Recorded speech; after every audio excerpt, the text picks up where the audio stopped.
request everyone to join our national anthem.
Thank you all the distinguished ladies and gentlemen.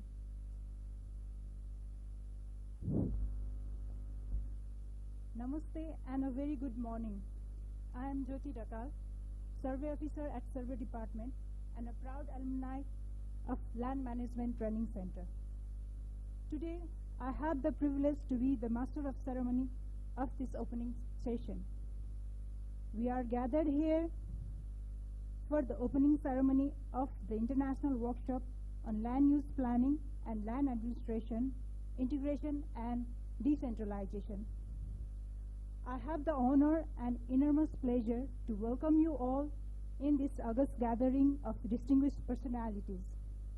First of all, I'd like to request all the distinguished guests and participants to switch their mobile phone to silent mode. Distinguished ladies and gentlemen, Land Management Training Center has the pleasure to host this international workshop under the patronship of Ministry of Land Management, Cooperatives and Poverty Alleviation, Government of Nepal. And the event is supported by multiple national and international agencies. By now, I believe distinguished personalities have the idea of the main objectives of this event. However, I'd like to reiterate the main objective of this event: to create a platform to share research, international practices, and professional experiences at the intersection of the fields of land administration and land use planning among the multidisciplinary attendees. The aim is to get Nepalese professionals exposed to international knowledge and experience on land use planning and land administration, and particularly with regard to integration and decentralization of those functions in order to pave way forward for the same at home. I do hope your gracious presence at this event is certainly helping to meet the objective of the event. Now, without any further delay, I'd like to proceed for the event. First of all, may I request respected Executive Director, Mr. Ganesh Prasad Bhatta, to chair the inaugural session of this event. Thank you, sir. Now, with the permission of Chair, I'd like to proceed by introducing our dignitaries on the dais.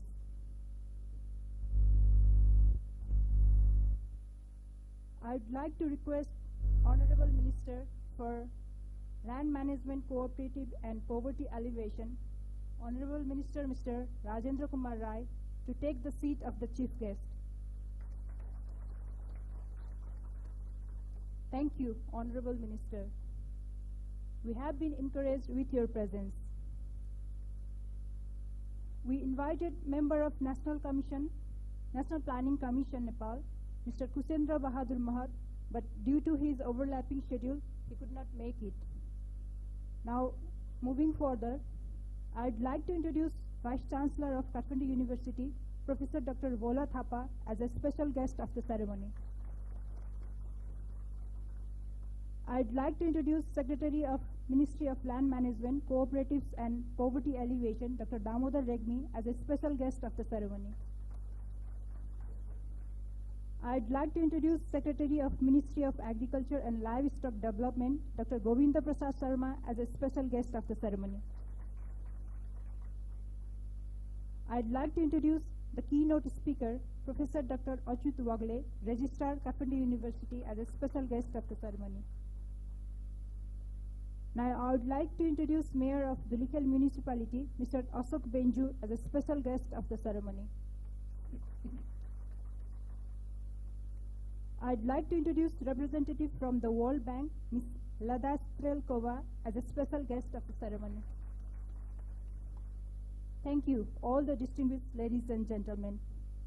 As the dignitaries have already taken their respective seats, without further delay, now I'd like to request Mr. Punne Prasad Oli, President of Nepal Institute of Charter Surveyors, to deliver the welcome speech and shed light on the objectives of this workshop.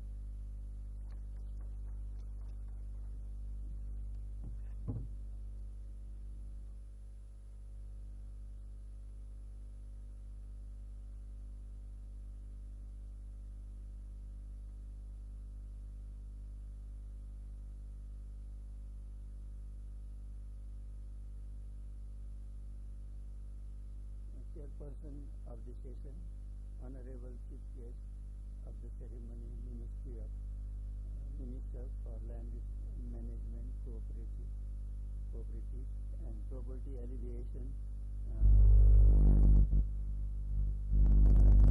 Honorable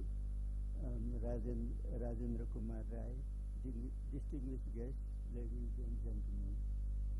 It is my great honor and privilege to be here to extend a warm welcome on behalf of the organizer to all distinguished guests and participants in this opening ceremony of the International Workshop on Land Use Planning and Land Administration, Integration and Decentralization. I would like to extend a warm welcome to the Chief Guest, Honorable Minister Rajendra Rai, for his invaluable time. This is the graceful consent of presence of this workshop has greatly encouraged us. Similarly, I would like to extend warmest welcome to dignitaries in the dais as introduced by the Master of Ceremony and distinguished national and international invitees in the audience. I would also like to extend a warm welcome to our virtual audience as the program is streaming live through the official Facebook page and YouTube channel, LMTC YouTube. We are overwhelmed with the pleasure with the presence of the Vice Chancellor, Kathmandu University, Professor Vola Thapa, Secretary of Government of Nepal, Dr. Damodar Regmi, and Dr. Govinda Prasad Sharma, including the high-level officials of governments of Nepal, professors, researchers, representatives of supporting the national and international organizations, distinguished speakers from around the globe, and professional and practitioners of the land management and media persons. Thank you, all of you, for your invaluable time and contribution happening in this media. We do sincerely hope that your dynamic participation, we will be able to meet our main objectives of assembling the international knowledge and experience in land use planning and land administration for paving a way forward in our case in Nepal.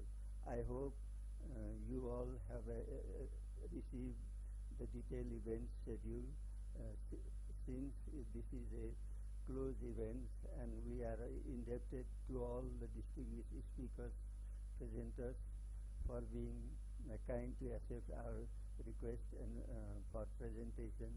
We have a great respect for you. Once again, I would like to extend a warm welcome, dignitaries and distinguished international participants. A wonderful stay in Nepal. Have a wonderful day.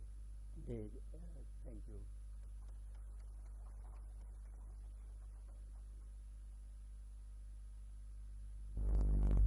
Thank you, Mr. Oli, for your words of warm welcome to our distinguished guests and participants and highlighting the objective of the workshop.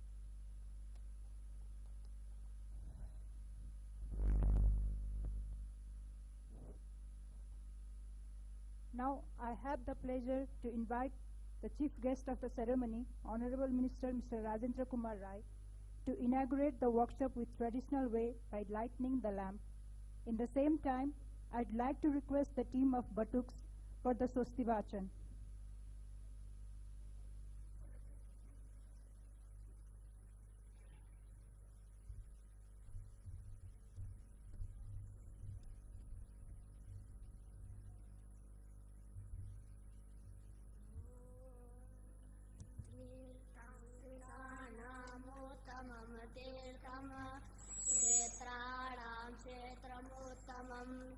मुनीनामाश्रयो नित्यं नैमिषारण्यमुत्तमम्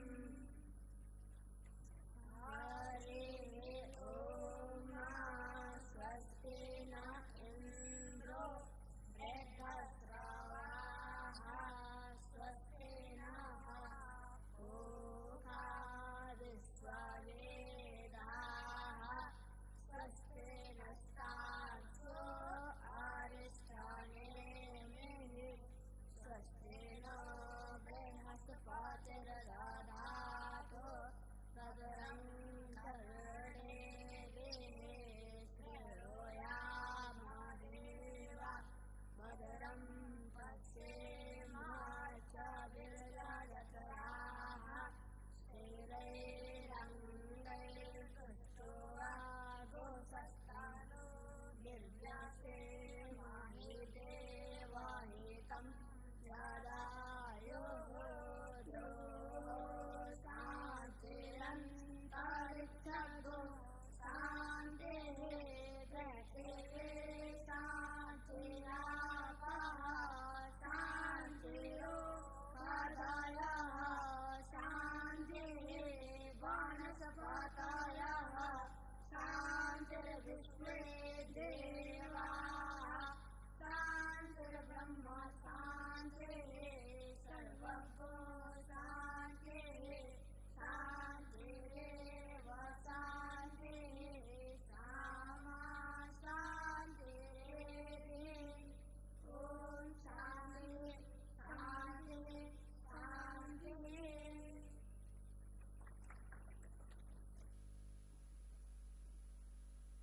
Thank you so much, Honorable Minister, for inaugurating the workshop, and thank you, the team of Swasti Vachan.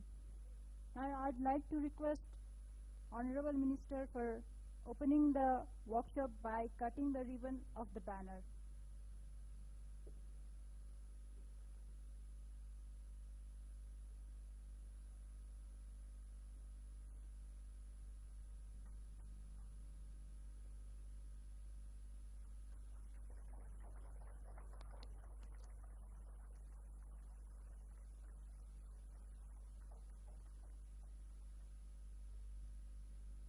Thank you so much, Honorable Minister. Now we have a video message from the President of International Federation of Surveyors, SIG, Dr. Dane Dumasai. I'd like to request the IT team for the support.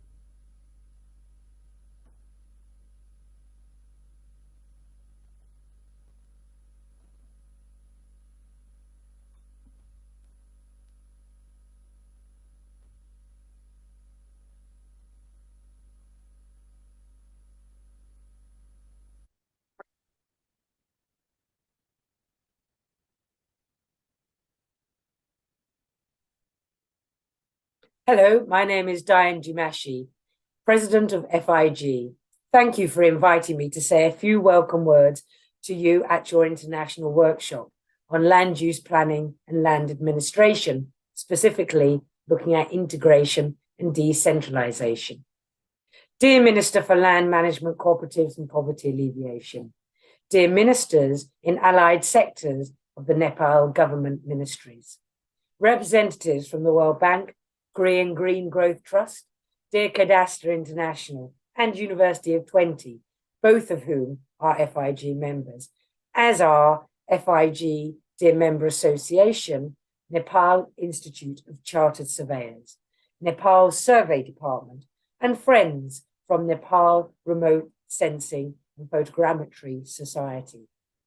And last but not least, FIG's Commission Chair for Cadastre and Land Management, Dr. Rowan Bennett, who is with you today, and I am proud to say is a key collaborating partner of this event.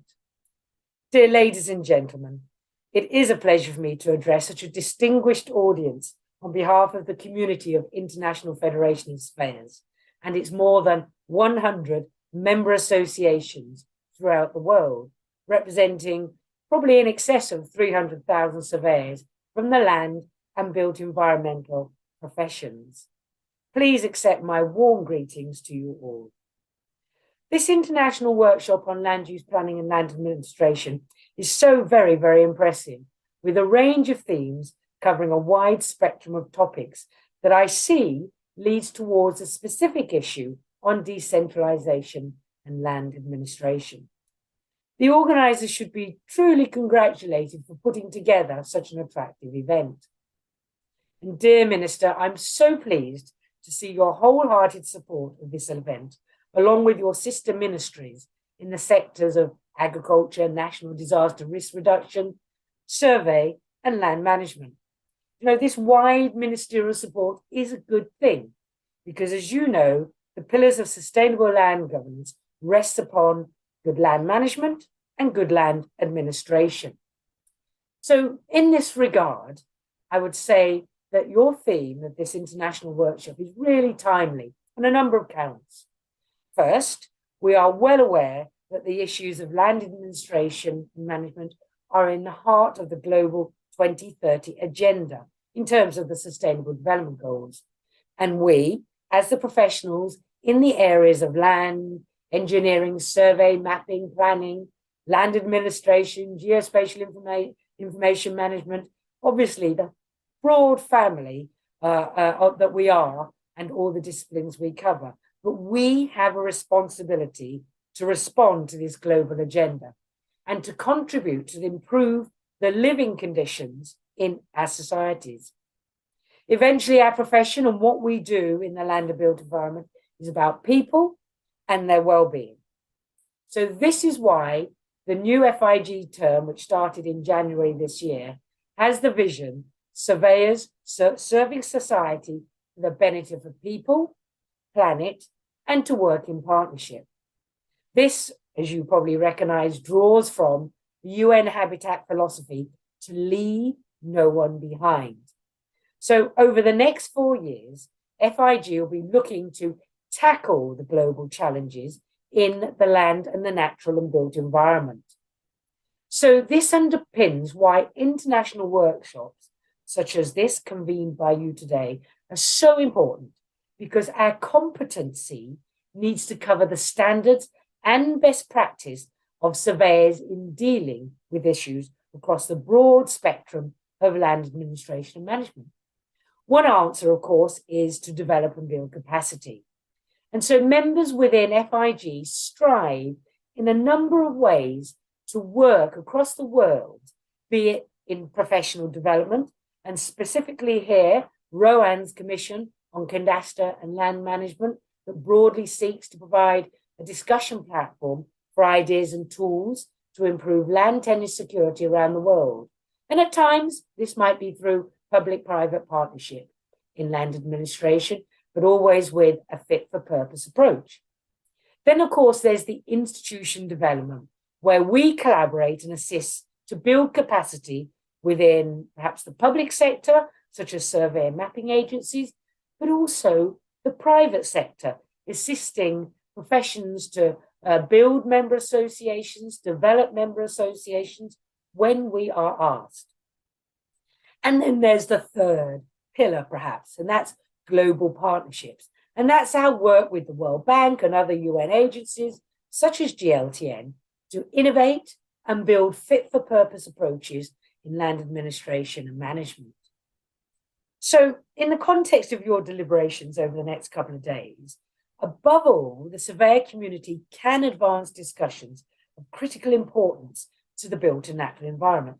And in my mind, it inspires positive and sustainable change for a prosperous and inclusive future for our societies. So, dear Minister, ladies and gentlemen, without question, an event such as this is about increasing capacity to tackle the global important issues of land use planning and administration for integration and decentralization. And it will be so successful because you are seeking to connect, to collaborate, and ultimately build capacity by sharing understanding and leaving no one behind. So I'm so pleased that through FIG Commission on Cadastre and Land Management, led by Rowan, FIG can meaningfully contribute to your dialogue. So for now, I will leave it there. And please accept my sincere apologies. I am truly sorry not to be able to join you all, because FIG and the international surveying community really do strongly support this event. I congratulate the organisers once again for putting together such an important and interesting programme, and for also arranging a masterclass, I understand, afterwards. I wish you all the best for some exciting, innovative and enjoyable days, and look forward to hearing about your outcomes. Thank you very much.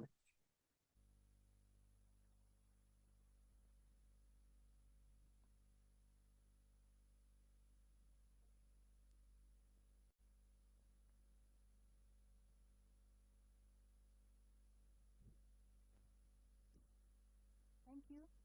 Thank you, FIG President, for the inspiring message. I'd like to request Ms. Rada Strelkova, representative from the World Bank, for her remarks.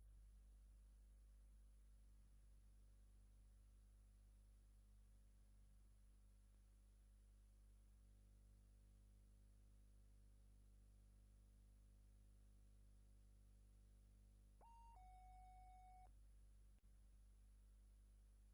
Minister, respected dignitaries, and distinguished guests. Morning and namaste to everyone. I'm delighted to join you here today, and I would like to welcome you all to the International Workshop on Land Use Planning and Land Administration, and I'm here on behalf of the World Bank to do so. This workshop is so perfectly timed as the government of Nepal is currently crafting the technical guidance for land use classification and planning at local level. I hope that the two-day event will foster this exchange of knowledge, the experience and ideas, and will help the government of Nepal in the process of drafting the technical guidelines. The World Bank is supporting the workshop by bringing experts from India, Indonesia, Korea, and Nepal, who will share experiences in land use planning, which will benefit the government to adopt successful practices and innovation in its own context. I'll make just two brief points in my opening remarks. First, I would like to briefly talk about how the government of Nepal has made significant progress in developing legal framework around land management, and how the World Bank has partnered with the government in this important process. A well-functioning land use management system is central to addressing some of Nepal's key development challenges, such as maintaining food security, controlling urban expansion, protecting forest cover, improving disaster risk management, and enhancing climate resilience and carbon sequestration.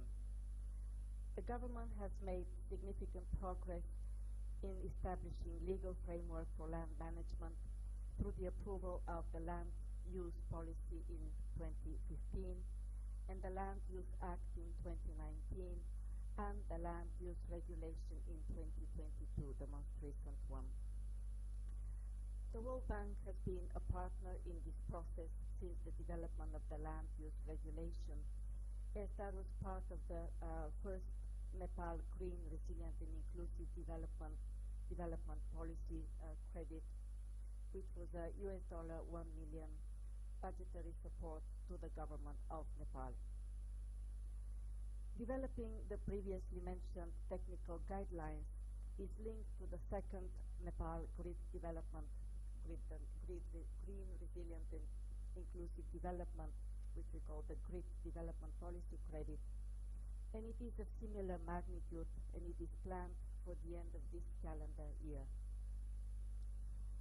The second point I would like to make is that the World Bank is currently providing technical assistance to the government for the development and piloting of the technical guidelines for land use classification and planning at local levels. And we do this through funding from the Korean Green Growth Trust Fund. The World Bank shares the government's vision to establish a uniform land use planning process throughout the country. Therefore, it is highly important that all the key ministries and agencies responsible for urban development, forest and environmental management, disaster risk management, agriculture and federal affairs are fully involved in the drafting process. It is also very important that the guidelines are consulted with wider audience of stakeholders such as academia, civil society, provincial and local governments during the drafting process. At the technical level, we hope that the guidelines will address the issues of citizen engagement and participation, grievance redress, impacts of land tenure security, especially of the informal, indigenous, communal and traditional land right holders, as well as supply of land and control of urban expansion, and disaster risk preparedness and response. Once the technical guidelines are formally approved, various World Bank projects such as the Nepal Urban Governance and Infrastructure and the Forest for Prosperity project these two projects are ready to support the local level land use planning in their targeted areas. As I mentioned at the beginning, this workshop is a perfectly timed effort to share knowledge, experiences and ideas.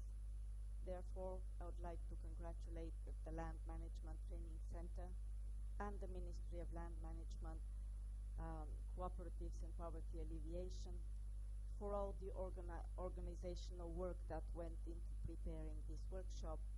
And I would like to wish all participants fruitful deliberations in the next 2 days. Thank you. Tanya Bhatta.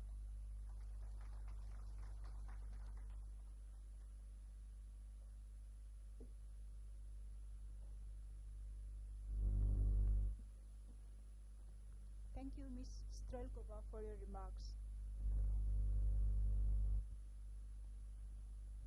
Now I'd like to request Mr. Ashok Benju, Mayor of Dhulikhel Municipality, to deliver his remarks.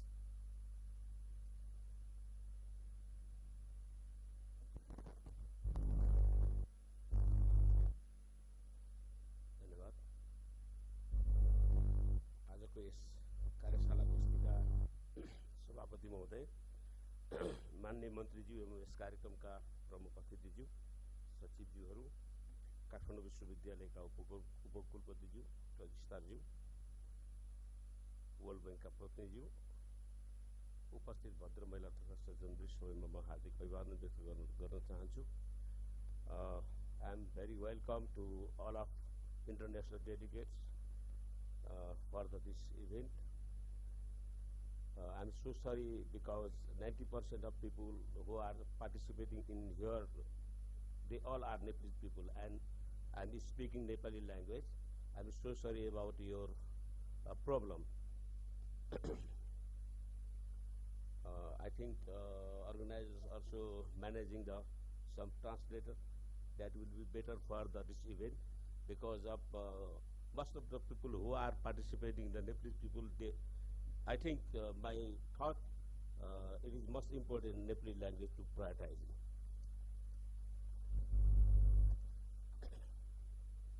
माननीय मन्त्रीज्यू लगायत सबै साथीहरू जो उपस्थित हुनुहुन्छ, विज्ञ मित्रहरू सबैमा म हार्दिक अभिवादन व्यक्त गर्न चाहन्छु र म थोरै कुरा मात्र गर्न चाहन्छु। नेपालको सन्दर्भमा आज हामी संघीयतामा प्रवेश गरेका छौं। संघीयताले तीन तहको सरकार निर्माण गरेको छ र तीन तहको सरकारहरूको बीचको अधिकार बाँडफाँड भएको छ एकल र साझा अधिकारको रूपमा। आजको भूमि व्यवस्थापनको कुरा लगायत सम्पूर्ण विषयहरू तीन तहको सरकारलाई विविध ढंगले अधिकारहरू बाँडफाँड गरिएको छ। त्यस हिसाबले हामीले कुरा गर्ने हो भने आज भूउपयोग नीति र बस्ती विकासको कुरा प्रदेश सरकारलाई अधिकार प्रत्यायोजन गरेको छ। अभिलेख र भूमि व्यवस्थापनको कुरा प्रदेश सरकारसँग छ र स्थानीय सरकारलाई जग्गा धनी पूर्जा वितरण गर्ने अधिकार प्रत्यायोजित गरेको छ। यो एकल अधिकार भित्रका कयौं अधिकारहरू अहिले स्थानीय तह, प्रदेश तहले, संघीय सरकारले त्यो अधिकार डिसेन्ट्रलाइज नगरेको कारणले त्यहाँ कार्य सम्पादन हुन सकिरहेको छैन। र माननीय मन्त्रीज्यूले म अनुरोध गर्न चाहन्छु, हामीले संघीयता र प्रजातान्त्रिक प्रणाली भित्र स्थानीय तहलाई सबभन्दा बलियो बनाउन किन खोजेका छौं भने स्थानीय तह जनताको नजिक छ र जनताका हरेक सेवा सुविधा र उसका आवश्यकताहरू परिपूर्ति गर्नका लागि स्थानीय तह जति बलियो हुन्छ, स्थानीय सरकार जति बलियो हुन्छ, जति क्षमतावान हुन्छ, त्यति नै जनताले छिटोभन्दा छिटो सेवा प्राप्त गर्छ र छिटो सेवा प्राप्त गर्नु भनेको जनताभित्रको सन्तुष्टिको मात्रा बढाउनु हो। एउटा मानिसले सेवाग्राहीको रूपमा कुनै पनि कार्यालय जाँदाखेरि उसले पर्याप्त मात्रामा सेवा प्राप्त गर्न सकेन भने उसले कुनै व्यक्तिलाई दोषी दिँदैन, उसले दोष दिन्छ सरकारको काम राम्रो भएन। सरकारको काम जति राम्रो भएन भन्ने जनतामा भावना विकास हुन्छ, त्यति नै सरकारप्रतिको जनताको अनास्था वृद्धि हुन्छ र त्यसले अराजकता सृजना गर्छ। र आजसम्म भएका विश्वका कुनै पनि मुभमेन्टहरू जनताको असन्तुष्टिद्वारा नै सृजित भएका हुन्। तसर्थ जनताले सन्तुष्टि र जनताको सेवा प्राप्त गर्ने अधिकार र उसको समस्या हल गर्नु हाम्रो प्रमुख दायित्वभित्र पर्छ। त्यो दायित्व पूरा गर्नका लागि अहिले संविधानले स्थानीय सरकार, संघ सरकार र प्रदेश सरकारलाई अधिकार प्रत्यायोजन गरेको छ। त्यसको पहिलो कार्यान्वयन गर्ने जिम्मेवारी चाहिँ हाम्रो हो। त्यसरी संघ सरकारले स्थानीय सरकार र प्रदेश सरकारलाई अधिकार प्रत्यायोजन गर्नुपर्ने काम छिटोभन्दा छिटो कानुन र नियमहरू बनाएर प्रत्यायोजन गर्नु पर्यो। किनभने आज हामी छलफल गर्दैछौँ अन्तर्राष्ट्रिय क्षेत्रमा डिसेन्ट्रलाइजेसनको कुरा, विकेन्द्रीकरणको कुरा। अहिले हामी विकेन्द्रीकरण मात्र छैनौं, अधिकार निक्षेपनको तहमा छौं। हामी एउटा सरकारले मात्र सिंगो नेपालको समृद्धिको आधार निर्माण गर्न सकेन। त्यसकारणले एकल अधिकार भएको एउटा एकात्मक राज्य प्रणालीबाट हामी संघीयतामा गएका हौं, ताकि एउटा सिंहदरबारले मात्र सबैले सेवा दिन सकेन, अब जनताको नजिक सरकार पुग्नु पर्यो र सेवा दिनु पर्यो भन्ने भावनाबाट। त्यसैले अब डिसेन्ट्रलाइजेसनको कुरा मात्र होइन, यो अहिले अधिकार निक्षेपणको कुरा छ। हाम्रो संविधानमा राज्य शक्तिको बाँडफाँड भएको छ र त्यसले 3 तहको सरकारको कल्पना गरेको छ, जुन सरकारहरू एक अर्कासँग अधीनस्थ होइन, सहकार्य र साझेदारी गर्ने र सहअस्तित्वको सरकार हो। सहअस्तित्व एकले अर्कालाई सम्मान गर्नुपर्छ र विश्वास गर्नुपर्छ। साझेदारी एक्लैले गर्न नसक्ने कुरा हामी मिलेर गर्नुपर्छ। समन्वय एउटाले गर्दा मात्र त्यो कामको हानि र नोक्सानीहरू अरू ठाउँमा हुन सक्छ, त्यसकारण समन्वय जरुरी छ। त्यो संविधानको प्रदत्त अधिकारभित्र हामी 3 तहको सरकारले काम गर्न सक्यो भने हामीले खोजेको जनतालाई समृद्ध बनाउने र जनताले प्राप्त गर्नुपर्ने सेवालाई मजबुत बनाउने कुरामा हामी सफल हुन्छौँ।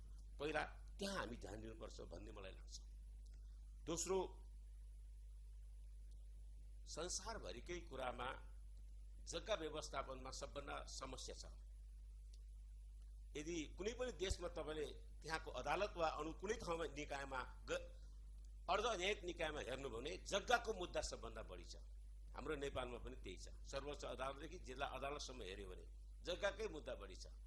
त्यसकारण आजको युगमा हामीले वैज्ञानिक व्यवस्थापन गर्न जरुरी छ, जसको लागि यो सेमिनारहरूले अन्तर्राष्ट्रिय अनुभवहरू हामीले सिक्न पाउनेछौँ र हाम्रा कठिनाइहरू अन्तर्राष्ट्रिय समुदायले बुझ्नेछ र यसका विज्ञहरू, एकाडेमिक पर्सनालिटिजहरूले अध्ययन अनुसन्धान गरेर नेपालका जग्गा सम्बन्धी समस्या हल गर्नका लागि यो वर्कसपले हामीलाई निकै नै महत्त्वपूर्ण साथ र सहयोग दिनेछ भन्ने मलाई लाग्छ।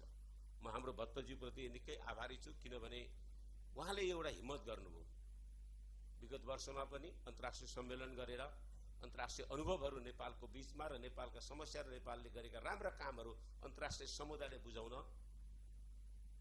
का लागि प्रयत्न गर्नुभयो। फेरि दोस्रो पटक यो कार्य उहाँले प्रारम्भ गर्नुभएको छ। उहाँको डाइनामिक लिडरशिप र उहाँको सोचप्रति र उहाँको भूमिकाप्रति म एकदम आभारी छु र उहाँलाई अझ सशक्त ढङ्गले हामीले बलियो बनाउनको लागि र यो सोचलाई सबल बनाउन जरुरी छ। त्यसकारण हामी एक अर्कासँग साझेदारी गरेर अगाडि बढ्नुपर्छ भन्ने मलाई लाग्छ। सरकारले भर्खरै भू उपयोग नीति लागू गर्ने निर्णय गरेको छ, जसको कारणले स्थानीय सरकारहरूले त्यो कार्य सम्पादन गर्ने जिम्मेवारी अगाडि बढेको छ। तर म कुनै यसमा अप्ठ्यारो नमानिकन भन्न सक्छु र भन्न चाहन्छु कि जग्गा व्यवस्थापनको सवालमा स्थानीय सरकार त्यति सबल छैन। म नेपाल नगरपालिका संघको 5 वर्ष एउटा अध्यक्षको रूपमा पनि काम गरिसकेको मान्छे र म अहिले एसिया पेसिफिक रिजनको मेयरहरूको प्रेसिडेन्टको रूपमा पनि काम गरिरहेको छु र नगरपालिकाको मेरो तेस्रो अनुभव हो। म नगरपालिकामा तेस्रो पटक निर्वाचित भएर काम गरिरहेको छु र नेपालमा भएका सबै नगरपालिका र गाउँपालिकासँग जग्गा व्यवस्थापन र जग्गाको कार्य सम्पादन गर्नका लागि त्यति जनशक्ति छैन। तसर्थ जनशक्तिमा कमजोर भएको स्थानीय सरकारलाई संघीय सरकारले नै यसको सहयोग र साझेदारी गर्नुपर्छ भन्ने मलाई लाग्छ। त्यसकारणले गर्दा अहिले जुन ल्यान्ड युज प्लान र भूमिको वर्गीकरणको प्रक्रिया स्थानीय सरकारले सुरु गरेको छ, त्यसमा निकै कठिनाइ आइरहेको छ।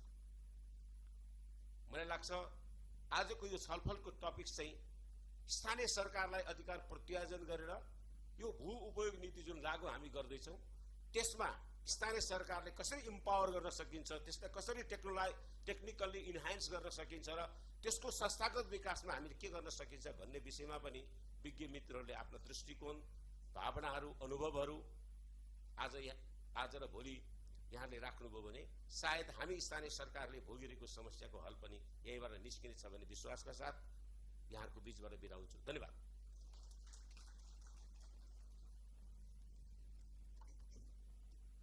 Thank you, Mr. Genju, for your words of warm welcome to our distinguished guest and participant, and your inspiration and kind support.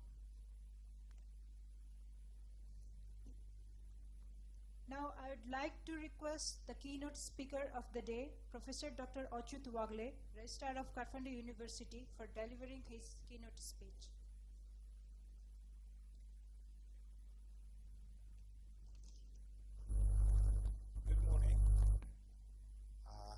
Chair of the session, Honorable Minister for Land Management, Cooperatives and Poverty Alleviation, Secretaries in different ministries of government of Nepal, Vice Chancellor of Kathmandu University, distinguished delegates from the World Bank, Mayor of Dhulikhel Municipality, and distinguished delegates from different countries. I'm asked to give a keynote speech, but I fear that it may only be the note without key. So that's my first fear. Despite Kathmandu University is very proud. It makes me feel more fulfilled sort of feeling. It gives a very fulfilled sort of feeling to have collaboration with LMTC in delivering higher degrees in geoinformatics and other related land management issues. The rationale of land use planning is almost axiomatic. Which is not equally axiomatic is the integration of land management with the land use planning, and the more challenging is the decentralization. Mayor of Dhulikhel Municipality has made things easier for me because he has highlighted some of the key aspects regarding the capacity of the local governments and the municipalities. Why it is axiomatic is the world population is expected to reach near to 10 billion by 2050, while the land area of the earth is fixed for forever. There is a scientific consensus that out of 29% of the land surface of the earth, only about 20% is accessible and hospitable. Whatever would be the number of population in this earth, say in next 100, 200, 1,000 years, we are forced to manage with that unless we can manage some surface of the Mars or Moon to make our population migrate to those planets. So we have got that limitation. A back envelope calculation shows that average per capita land available in 2050 would be about 1.5 acre or about 11 ropanis in Nepali measurement, including the land for everything: agriculture, forest, conservation, habitat, among several other uses. Therefore, human race has no alternative to wiser planning to meet ever-increasing unlimited land needs with finite land resource available in any country or geographical domain we may name it. So it makes the issue truly international. The land use planning has literally hundreds of definitions to suit different context and purpose. There is equally rich academic and applied literature available, but all these concepts, definitions of land use planning, land development, and land management essentially converge on both optimizing utilization and maximizing productivity of any given area of land. The concept and practice of land use has very rich heritage of thousands of years across civilizations, and it embodies historical, social, cultural, political, invariably deeply emotional, and sometimes religious, and of course, economic paradigms. Apart from food and food as the indispensable basis of living that land only can provide, it also gives the sense of entitlement, belongingness, and identity, wealth and future security, national sovereignty, and ecosystem services for the entire humanity. The fixed amount of hospitable land available on the surface of the earth, as against continuously rising population globally, makes the science and art of land use planning not only increasingly important, rather inevitable, so as to enable the Mother Earth to unfailingly feed the human race, provide shelter, and at the same time sustainably save the blue planet in habitable shape for the infinite posterity.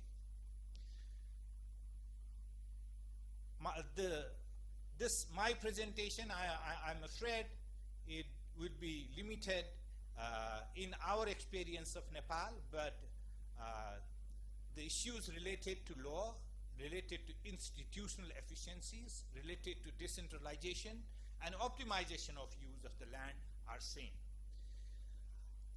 So let me begin with some of the features of Nepal.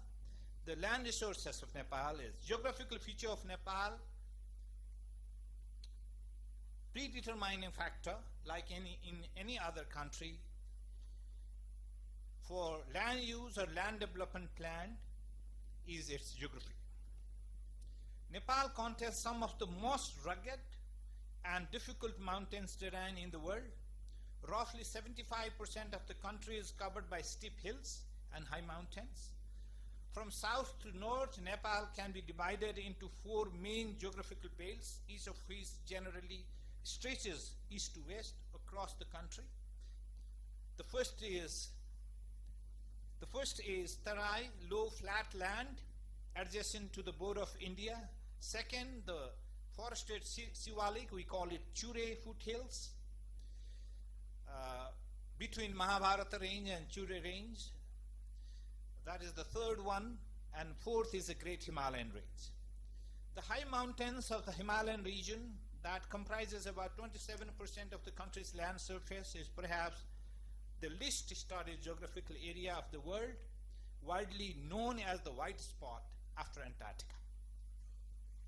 Although the most attractive highest peaks like Mount Everest lie in the range, the detailed data and knowledge about the exact dynamics of the glacial movement and the activities, high Himalayan ecology, and even geological structure is very scanty, to say the least.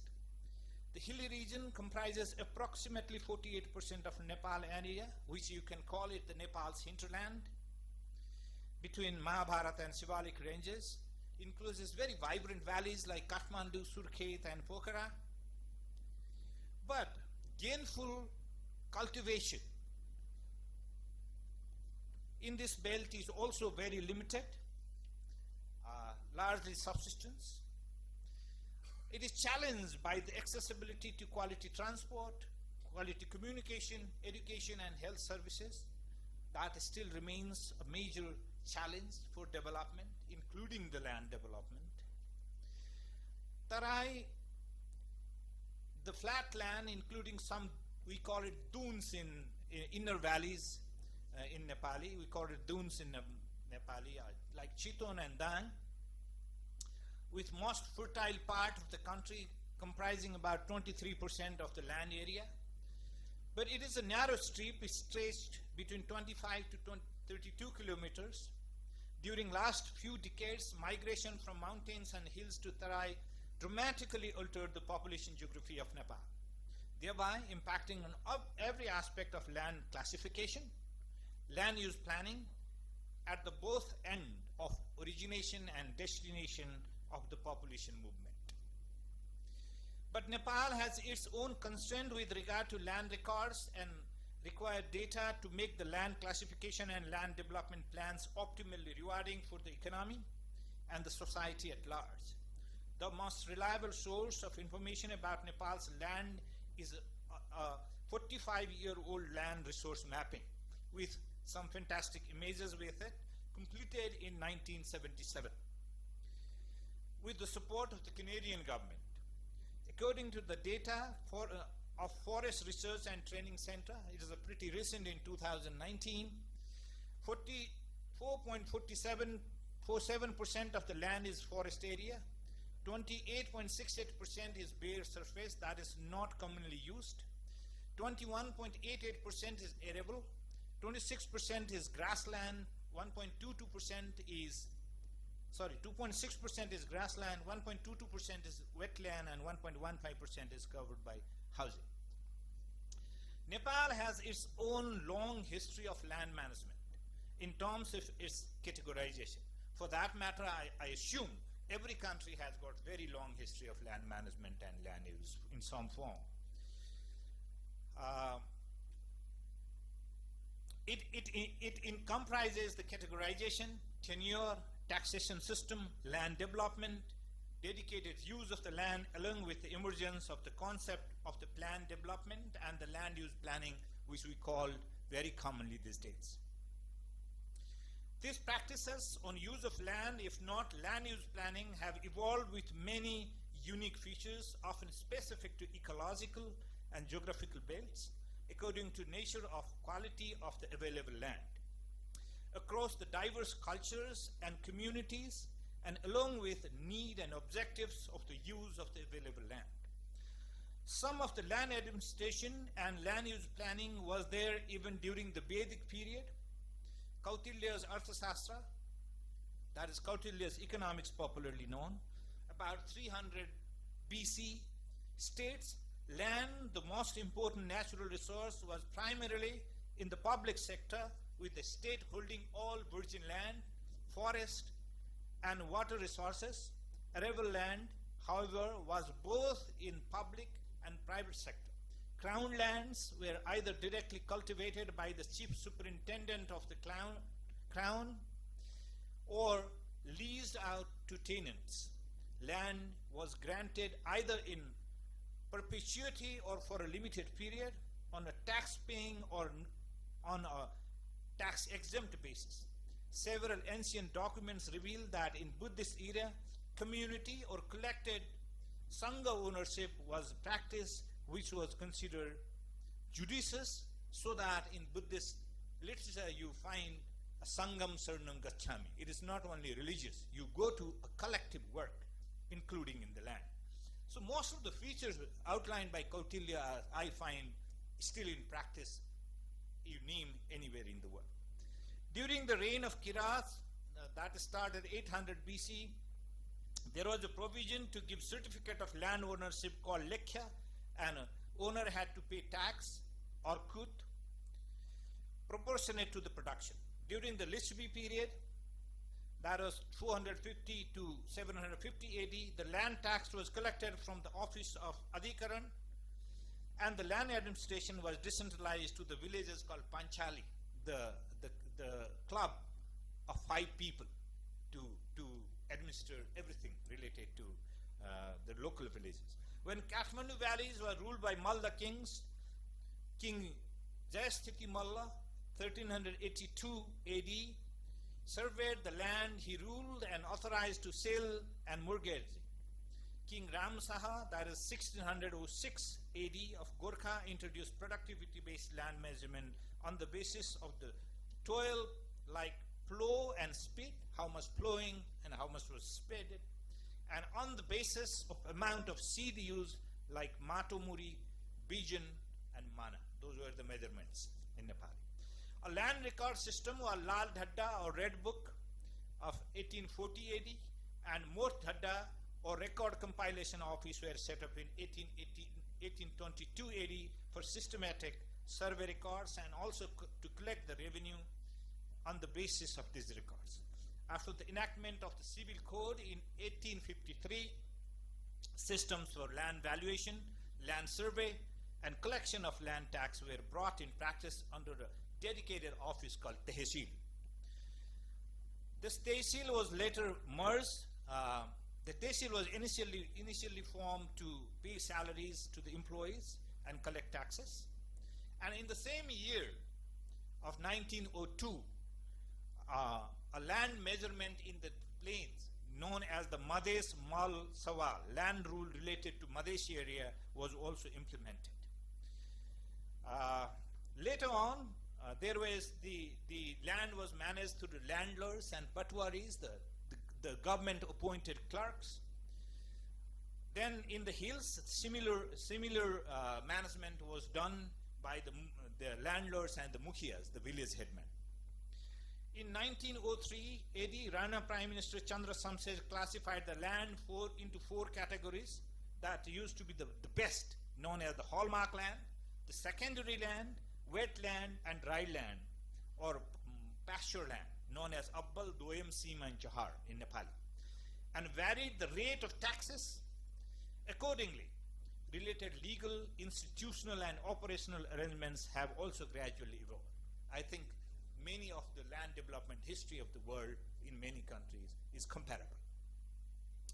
Prominent Nepali scholar Mahesh Chandra Regmi, who died in 2003, authored a similar 4-volume research work, Land Tenure and Taxation in Nepal, was published by the University of California Press in 1963. This is a kind of extensive work exemplary to any country, I think. It is very, very extensive, that comprises of the cultures, practices, including how the land was tenured under different dispensations. He has identified 7 different tenure systems in Nepal. Riker, largely the state one, later gave rise to the private ownership from the state ownership. Birtha, it is originated from the land grants to individual for livelihood. Guthi, it is very important security of the private property rights. It is a group kind of land endowments to religious and philanthropic institutions, but organized to prevent the state from taking it away from the philanthropic purposes of the state. The other was Jagir. There was not much circulation of money, so that the land was given to the government employees. Of course, there was discrimination. Then came Rakam, a system of a circular system when the landlords would use the unpaid laborers in the name of the state service, and then the landlords would pay tax to the government. Then there was a Kiput, which is a communal owner system, particularly in the eastern part of the country, with certain communities. And there was also community ownership of land in certain communities. So these are the 7 key tenure systems that in some indirect way also reflected the way how it was decentralized, how it was tenured, how the state collected tax out of it. Nepal's extensive land reform system, we call it extensive, that began with the enforcement of the Land Reform Act 1964. That has of the tenancy right with the slogan, land for the tillers. Jasko jot usko pot, we call it in Nepal. And lowering the ceiling of the size of the private ownership of land. The ceiling on the size of the entitlement for housing, agriculture, and commercial farming were set differently across different geographical belts, and it was gradually tightened. It instantly resulted into a land fragmentation spree by the large holding landlords. They transferred the ownership to all kith and kin, or they converted it into commercial farming, which has got the higher ceiling, but they hardly had the commercial farming for that purposes, had higher ceiling compared to individual ownership. This effectively ended the prospect of having a reasonably feasible size of land for the large-scale commercial agriculture. That is the case of Nepal at present. The 4th Amendment of the Act in 1996 once and for all ended the tenancy rights on the land, another major landmark, not only in the land reform but also in land fragmentation. Legal and institutional arrangements evolved very slowly. They are often transitory, fragmented, and atomistic, not holistic. The 8th five-year plan of 1992 proposed the creation of employment through the utilization of land. The 9th plan, after that, proposed for a land use plan, and the 10th plan made arrangement for the National Geographic Information System. The first National Land Use Plan was launched in 2001, and the Land Use Council was established to implement the plan. The national budget for the fiscal year 2011-12 proposed a land use plan by classifying the land into 6 categories. But needless to say, none of these policies or plans ever came into full implementation over the period of last 2 decades, when out-migration of youths and remittance earning became a new economic phenomena for Nepal. Increasing area of fertile land is now left fallow. The government implemented the land use policy in 2015, and same was implemented in 2022 June, that is last June. It took 3 years for this regulation to be introduced since the enactment of the Land Use Act in 2019. The objective of the Act is set as to gain maximum and sustainable benefit through classification, proper utilization, and effective management of land. The policy has classified the land in 10 categories, namely agriculture, residential, commercial, industrial, mines and minerals, forest, rivers, streams, lakes, wetland, public use, cultural areas and areas of archaeological importance, and others which can be defined and decided by local land use council. The acts provide for land use council to be set up all 3 levels of the government, the federal, provincial, and the local, as mayor of municipality was mentioning a little while ago. The efficacy of the implemented provisions of the past act and regulation on the ground level is yet to emerge. However, it is apparent that the current classification is based on the existing use of the land, and it fails to adopt the prospecting and scoping strategy. For example, for planned urban development, establishment of large industrial districts, and creating large agrarian and conservation areas by reclassification of the land. It reduces the potential to utilize the land as a key resource for future economic development of the country. Some practical bottlenecks also being experienced. According to the directives used by the government as part of the implementation of the policy, debarred the transaction of the land before classified by the local council. Without the recommendation from the local government with specific mention of the land category, the land registration offices refuse to withhold the transfer of ownership, collateralize them in the bank and financial institutions. The borrowers from the banking system face difficulties, at least for certain time. The local governments, while recommending, must now distinguish whether the land in question is being used for agricultural or non-agricultural purpose.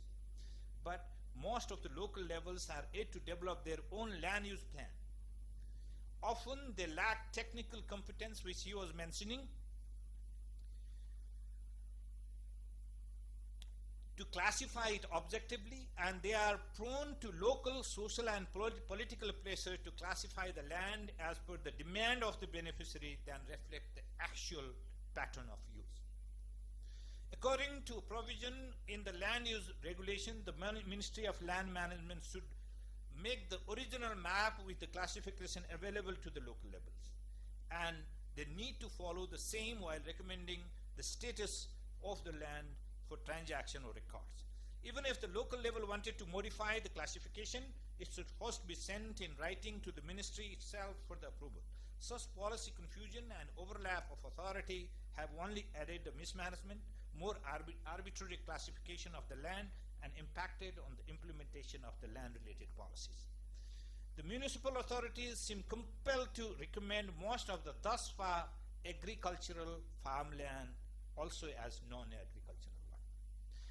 It is evident that the haphazard fragmentation of the fertile farmland as housing plots is pervasive nationwide and sold in parcels even without basic urban infrastructure.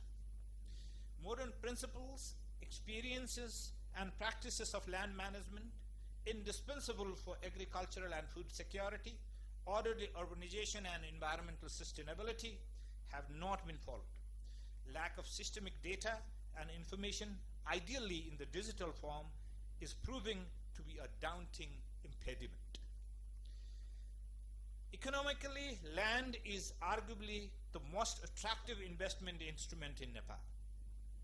Bank finance is invariably linked to immovable property, land or building. Land-based financial transactions are becoming increasingly speculative in Nepal as other investment and asset creation tools such as financial derivatives, bond markets, information technology enterprises, etc. are not sufficiently developed or beyond easy reach and comprehension of a common investor. Excessive speculation has fueled the land prices, particularly of the land in urban and southern plain, to an irrationally astronomical extent. Role of the land as the major contributor to the economy is incumbent on its direct productivity. Agricultural and forest products, ecological services, surface connectivity, and habitats are its direct products.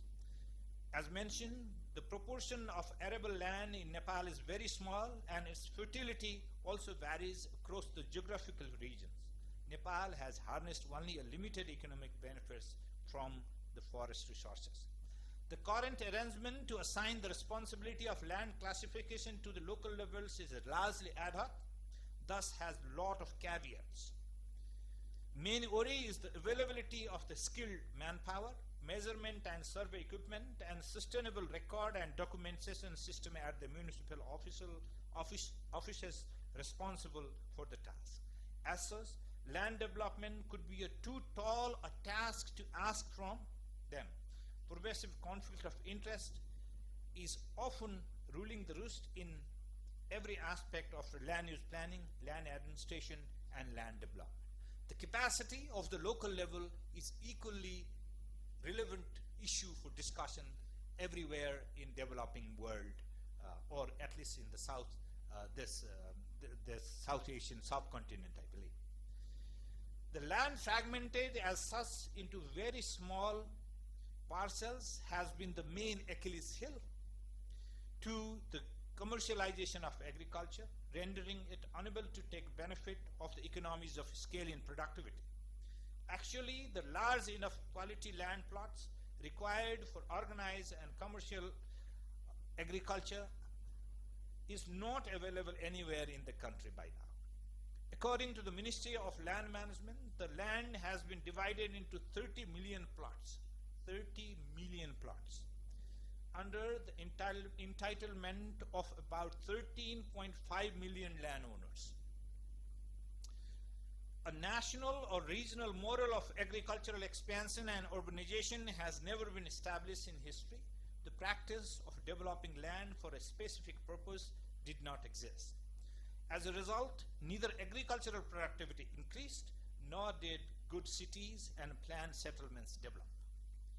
The benefit of land-based ecological services are best optimized only if human disruption on the natural ecosystem could be minimized. Soil fertility is preserved, and salination and erosion is prevented, flora and fauna are protected. But sadly, we are moving in opposite direction. Nevertheless, Nepal fortunately still has about 45% of her land covered by forest of different density and vegetation. Apart from its obvious contribution to the environmental sustainability, the gains from the carbon trading have only just begun and are relatively nominal.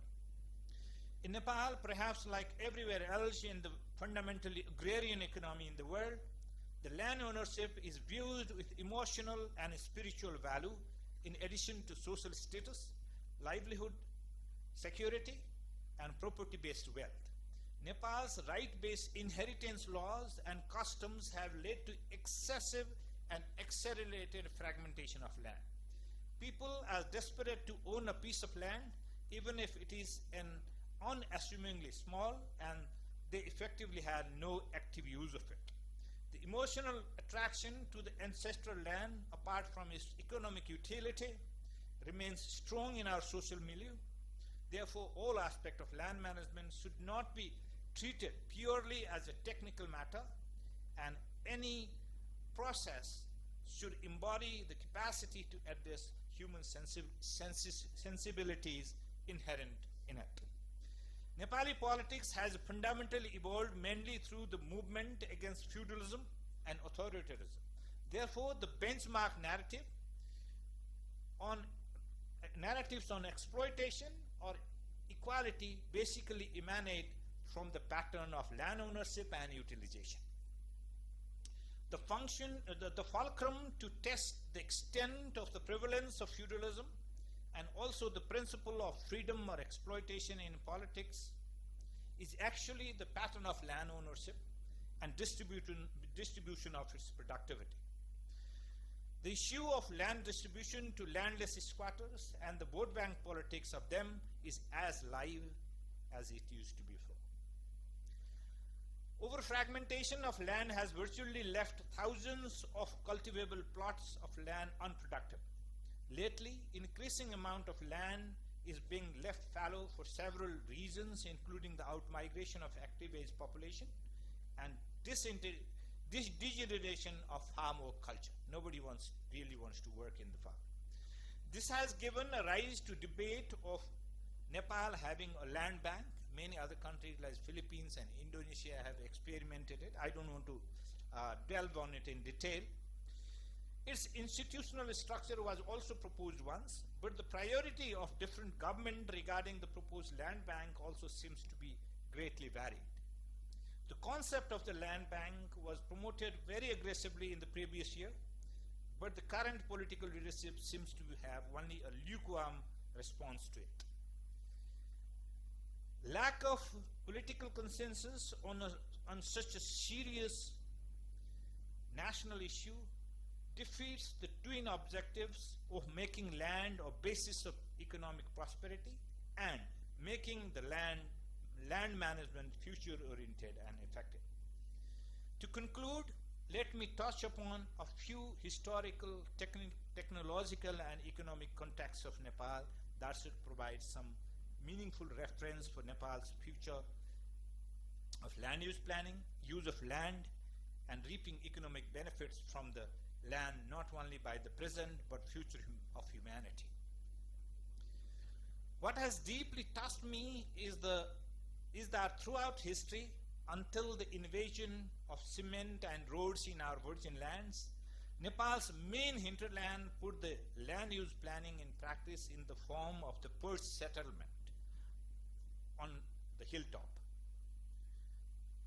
The pasture and the grassland on the slopy hill chicks, and intensive farming at the foothills and the valleys. Also, the then rulers built forts and palaces on top of the hills for whatever region. Such practice has desirable effects in many ways. The most infertile and impossible to irrigate type of land was used for residential purposes. The human and animal excreta flowing top down from the settlements continuously replenish the soil fertility and humidity, and the soil nutrients slowly reach to the fields at low-lying areas. The fields were the most fertile, had better irrigation possibilities, therefore were deliberately left uninhabited as agricultural land. This was the most sustainable use of resources by any modern standards.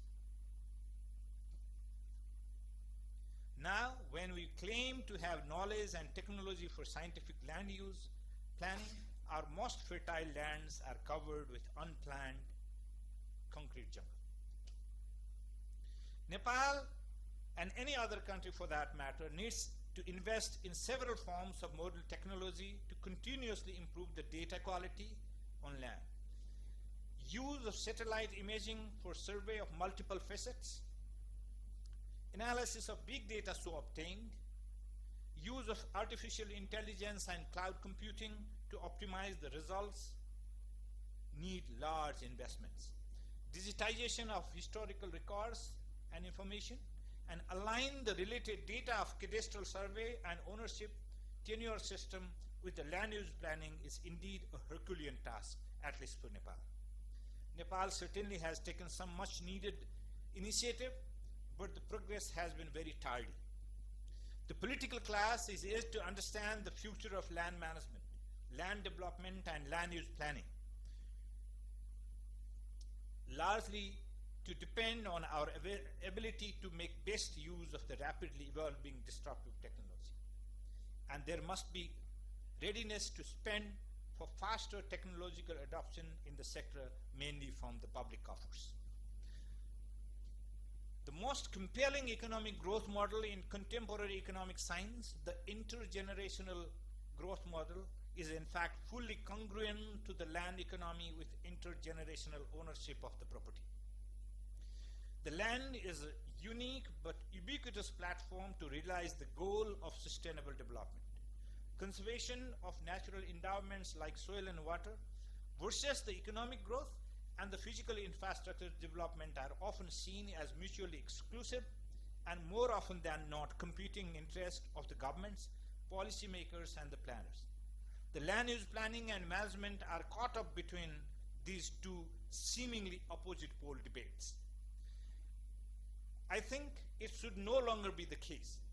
The conservation should in practice be development, and all development activities must incorporate the components of conservation among others. The upcoming laws, institutions, and practices must embrace this complementarity approach in vision, plan, investment, and implementation aimed at maximizing the economic benefits from the land resource for now and more for the future. Thank you. Thank you for your patience listening.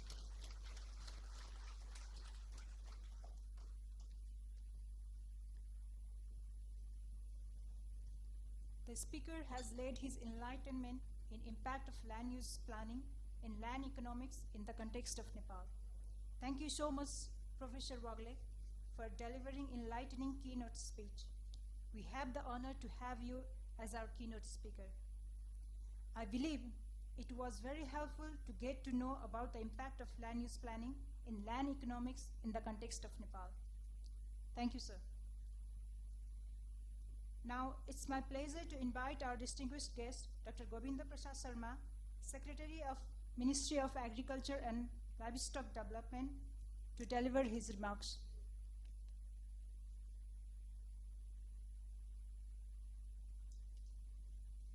Thank you very much. Chairperson of the program, Chief Guest, Honorable Minister,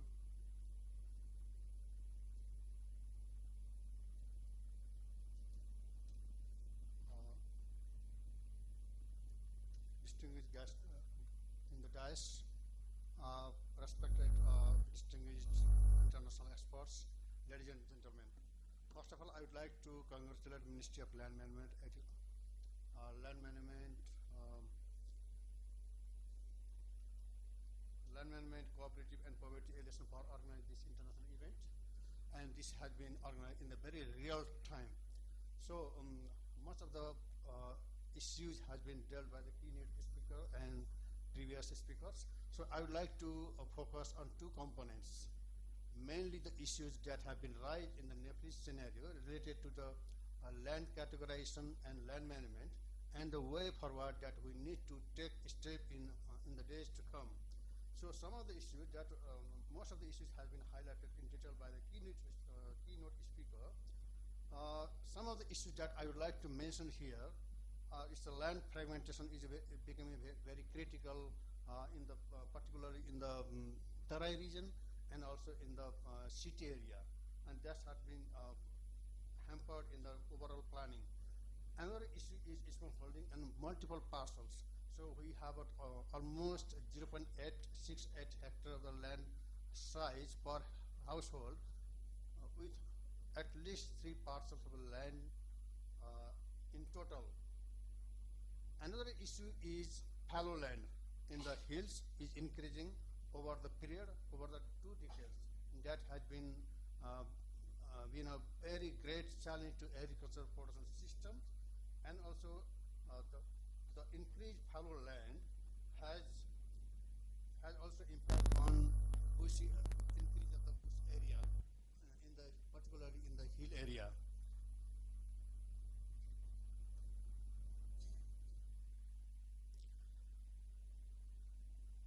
We have many issues like regarding the ownership of the land, the skewed occupancy, landless versus tenant. I mean, some of the people, they have a much area of the land under their ownership, and others, they are landless. So some of the issues related to this is already, this has impacted in the total agricultural production and productivity. increasing trend of the absentee landlord is another issue which has directly impacted on the agricultural production. We have also experienced land evaluation, significant differences on the land valuation pattern. Some of the lands they have highly valuated, and particularly in the remote area, the farmers they are getting deprived out because of the low valuation. And also we have a differential valuation between the official value and actual value in the market. So this is also creating some of the problems on the agriculture sector, particularly when the farmers they are moving towards agricultural commercialization based on their requirement to loan through the banking institutions.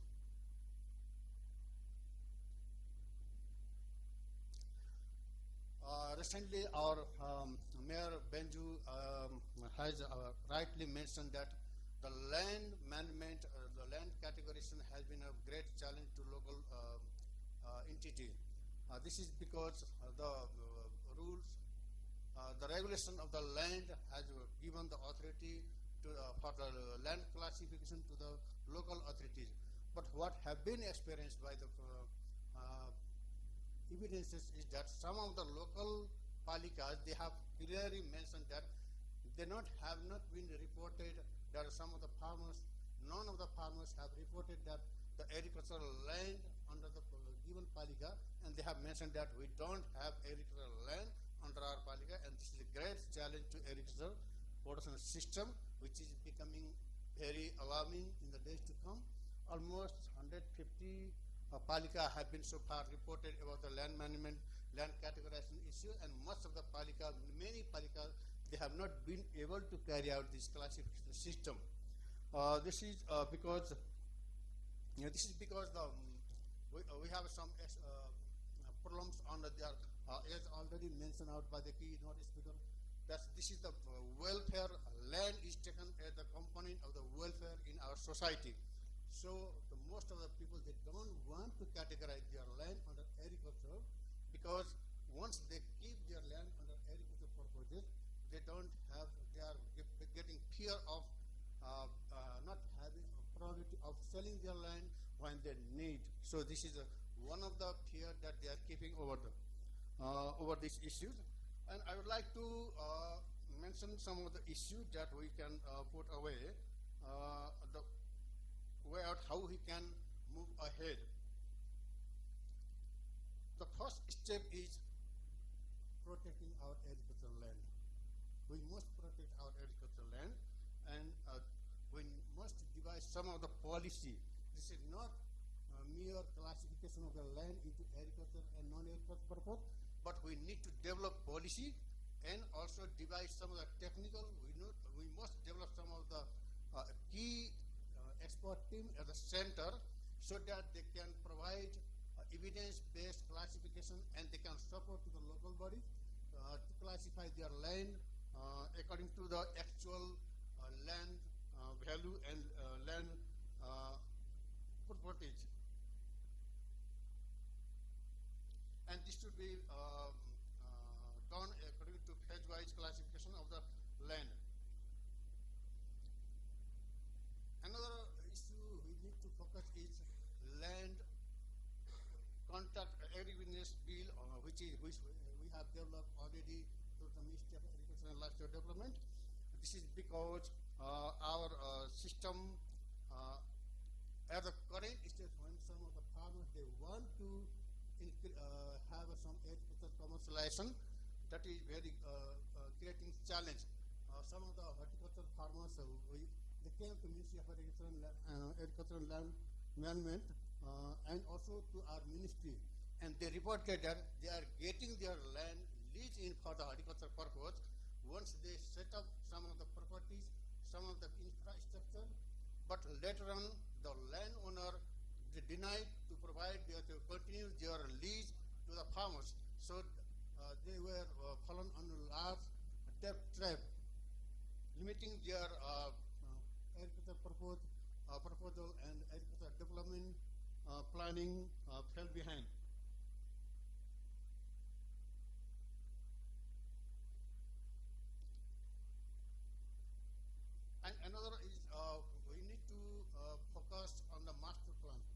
for dividing the municipal land classification, the government must provide a comprehensive master plan for the particular area. So any development within the area should be under the subset of the master plan. And finally, the land bank should be, so land bank is another concept where we can move ahead for better land management. But this issue has been a issue of the political debate. Some of the people, they are getting fear of the land bank concept. And overall, we have to make the concept of land pooling. समग्रमा भन्दाखेरि यो अहिलेको कृषिको ट्रेन्डलाई अहिलेको भूमिको व्यवस्थापनको पद्धतिले निकै चुनौती पारेको छ पर्टिकुलरली एग्रिकल्चर सेक्टर पहाडमा बढ्दो खण्डीकरण र यो फ्यालो ल्यान्ड बढेको कारण र तराईमा जुन उब्जाउ भूमि हो त्यो क्षेत्रमा खास गरिकन जग्गाहरू खण्डीकरण भएको कारणले गर्दा कृषि क्षेत्रलाई बढी प्रभाव पारेको छ त्यसकारण यो क्षेत्रमा अलिकति यो पोलिसी फिडब्याकले यो पोलिसी डायलगले अलि राम्रोसँग फिडब्याक दियोस् भन्ने मैले अपेक्षा गरेको छु एन्ड मैले यति भन्दै म यहाँ बिदा हुन चाहन्छु धन्यवाद नमस्कार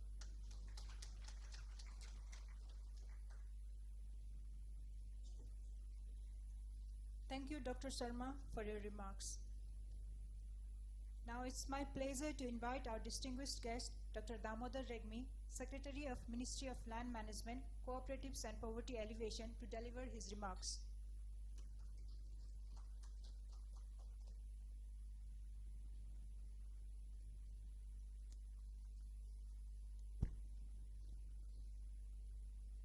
Mr. Chair, the Chief Guest of the ceremony, Honorable Minister for Land Management, Cooperatives and Poverty Alleviation, distinguished personalities on the dais and in the audience, government officials, Vice Chancellor and Registrar of KU, officials from development partners, land management experts, practitioners, professionals, keynote speakers, media persons, ladies and gentlemen. It is my great pleasure to welcome all the distinguished personalities in this very important meeting. In this context, I would like to extend my heartiest thanks to the Land Management Training Center, LMTC, for organizing such an important event on behalf of the Ministry Government of Nepal. At the same time, I appreciate the support and encouragement provided by national and international organizations. I have the privilege to lead the Nodal Ministry of the historic institution that was established back in 1968 and have been contributing continuously in human resource development and capacity building of land professionals. I can say this proud institution has paved the foundation of land administration and management in Nepal. I am aware of the fact that LMTC has its hand tied up with availability of resources. Even with its limited resources, LMTC has never stepped down in its preparation of such a wonderful workshop. Under my work tenure in the ministry, I have realized that this ministry is directly or indirectly linked with almost all the sustainable development goals, from no poverty, decent work, and economic growth to sustainable cities and communities. In this context, the ministry has taken sincere steps in addressing undermined or unaddressed land issues in the recent years through proper institutional arrangement for land management, like enactment of Land Use Policy, Land Use Management Act, and Land Use Management Regulations, and producing land use related data and maps. The issues of land are always linked with the policy formulation, development planning, and so many issues of social and economic transformation. Better land use planning and its implementation is prime concern for us. I am very much hopeful that this workshop will be able to dig out the future guidelines for us in this regard. The partnership among us needs to be strengthened in the days to come.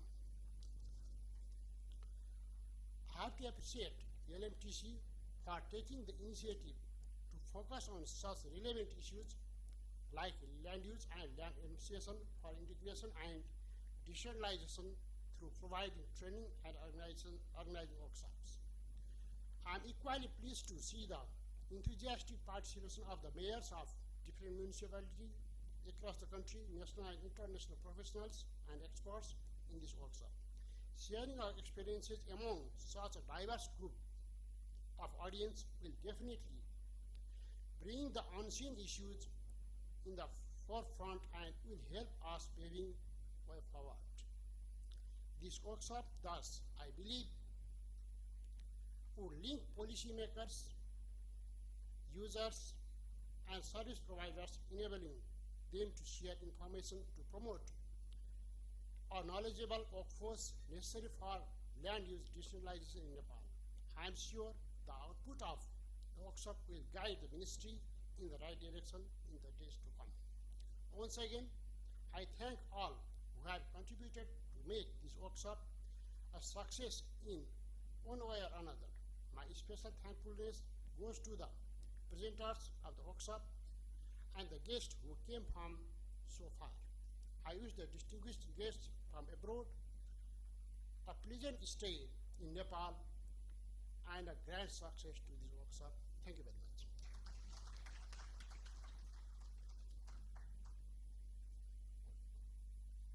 Thank you, Dr. Regmi, for your encouraging remarks.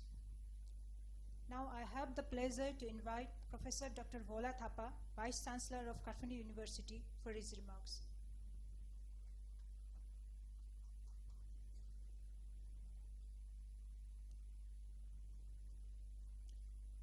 Thank you very much. Namaste and good morning.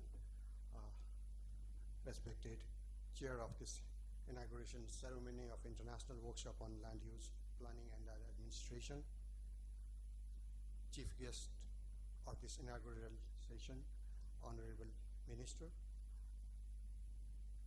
the respected secretaries, the representative from the donor communities, my colleagues from Kathmandu University, and then the mayor, and then the Senate member of Kathmandu University, delegates, and my many old friends of LMTC, and then from the field of the surveying and mapping.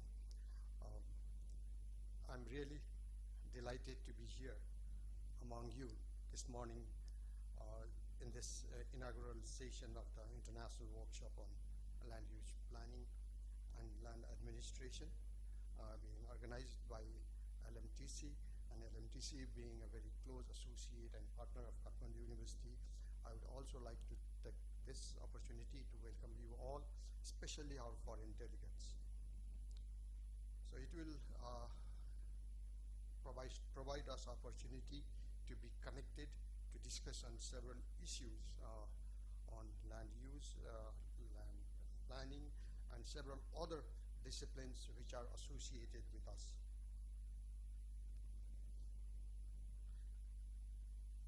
The land issues are such a multidisciplinary domain which a registrar of the Kathmandu University has already captured the history, how it had started, and what are the present challenges, and how we can use land for economy and the prosperity of the country. And also, this is an issue which has to be considered and then taken care of to preserve and protect this nature and this entire world. So it's really an interdisciplinary domain, and Kathmandu University has realized the importance of this issue and initiated a capacity building in this sector from quite long. Of course, I'm also really proud when I'm standing here when we had started a journey together with land at LMTC back in 2007, And I used to tell repeatedly that the knowledge which we have gathered, we have to disseminate it at the international level, and LMTC should take that also you should make it your strategy and a priority. And as the mayor also has mentioned, so this is a second international event that we have organized. We have been organizing similar event at the university also. We are really making a Dulikela as the international venue for discussing the issues of the land management. So of course, together we are committed with the support of the government to develop LMTC as a center of excellence for issues of the geomatics, surveying, mapping, or land administration, whatever we see.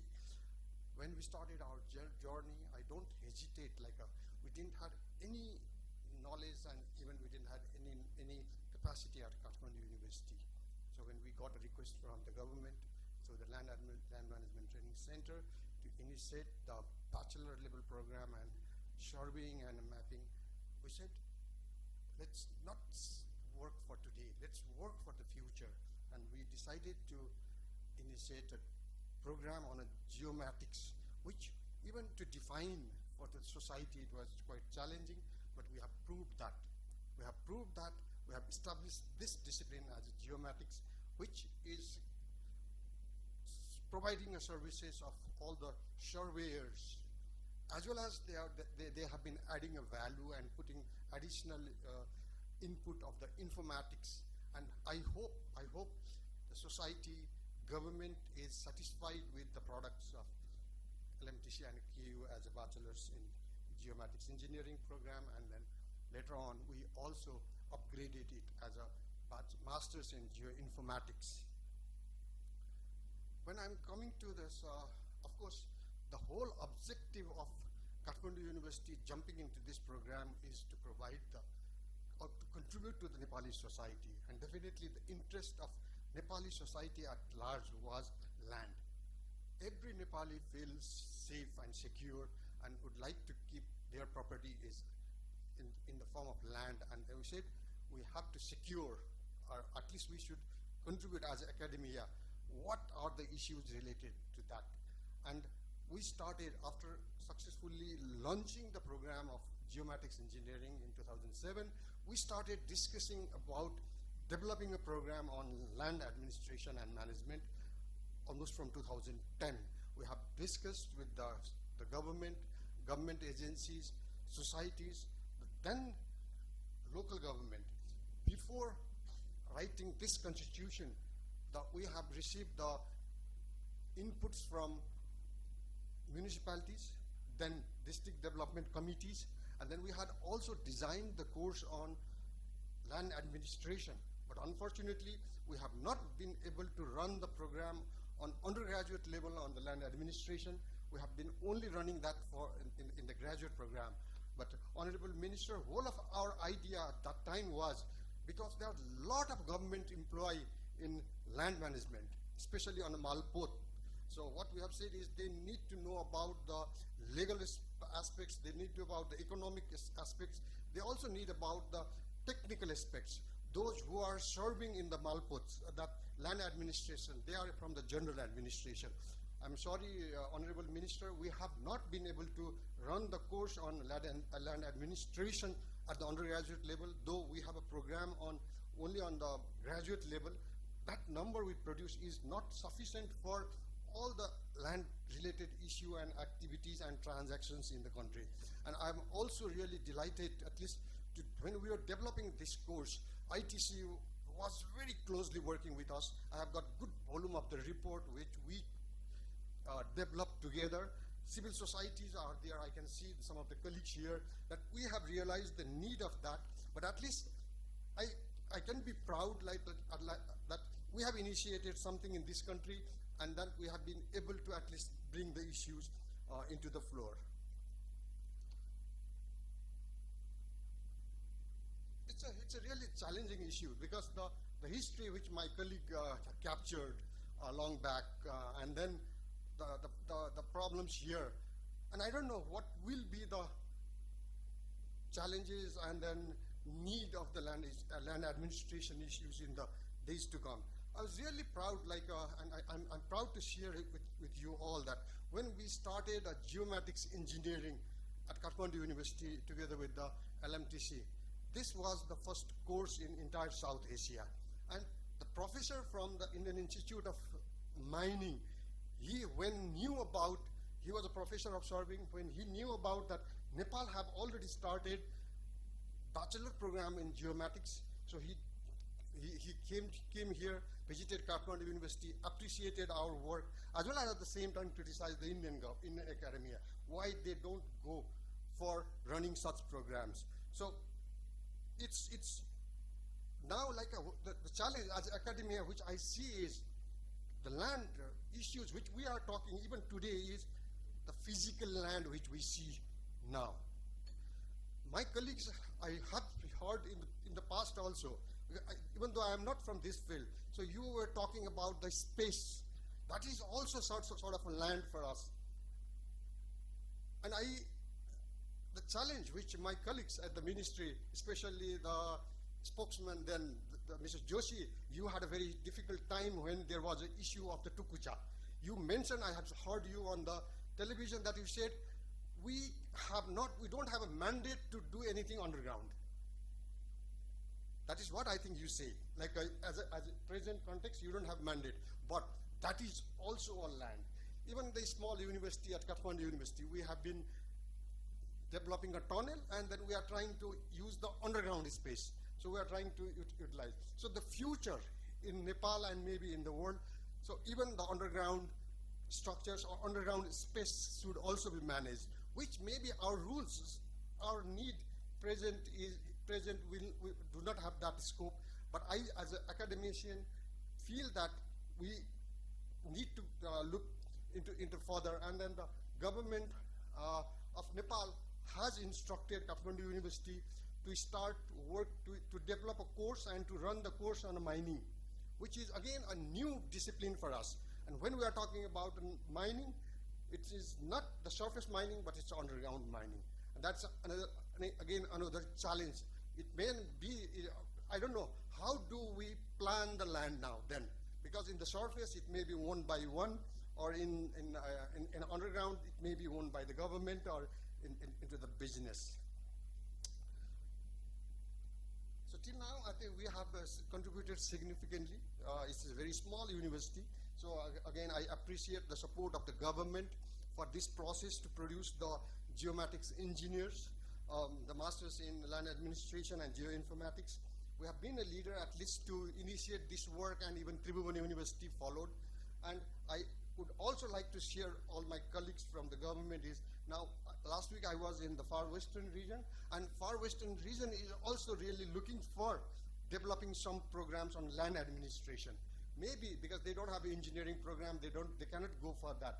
So I can at least, I have already shared with the executive director, far western region and far western universities and academic institutions are looking up for developing a program for land administration. But when I see, when means myself as a then Dean of Engineering and now as a Vice Chancellor, we're teaching a technology.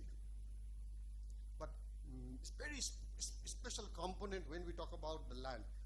Two special component we are not including. My Dean is here, so this is again a challenge for us. The social issues and political issues, we are not teaching. And land is such an issue that whatever technical fantastic reports or the design we do it, until and unless that we, let's say, we include the social and political issues on this, I think it will not be successful. So it's a challenge for us how in our courses we can incorporate and feel on this. So we have been so blessed. We have got support from international agencies, especially ITC, and then the Dutch Registrar, like whenever like Nepali delegations were going there, or the visitors were here, and then we were advised regularly. So I was really glad to hear the inaugural speech of the president of the FIG, but I would also like to remember and recall the visit and presence of the then FIG president, Mr. Stig Anamar, here. And then it's not just his visit, but he mentioned that like the problem-based learning. Because we cannot produce a graduate just with the theories. What is the problem for individual country, and within the individual country also in the different regions, we have different problems. So our academics, the academia should also be connected with the problems and with the problem-based learning. He was also an expert on that. At least I should recall and remember that. And thank you, FIG, for always supporting, and international agencies for supporting all Nepali community for that. So before I leave here, at least I also again recall, and I feel really proud I had not heard about that. So as Registrar has mentioned, Mr. Mahesh Chandra Regmi published at least a work on the Nepali land management, and he had to publish it from the University of California. But at least if we could have done that from Nepal, maybe government or maybe university, that would have been better. And we as a university, I will say that, I will at least commit that, we'll take a responsibility in the future. If there are any that noble work in such areas, we would like to publish that under banner of the university. And university would also like to work on archiving, and especially when we talk about the archives from the individuals to up to the states, there are a lot of these parcels. It could be a parcels, it could be an archive, historical archive. So that's where we are going, we are moving towards. And for that, of course, for running a geomatics engineering program, land administration and geoinformatics, we have been getting a support from the government for scholarships to the students. But at least I can also share here with all the community, Nepali, the professionals, as well as the international community. Kathmandu University has now decided to offer a fellowship, at least a tuition fee waiver, to those who wants to do a research at the master's level and PhD level. So that we have been offering. Let's take this advantage and then initiate more and more research. So far we have been practicing at least the knowledge, but let's do a research.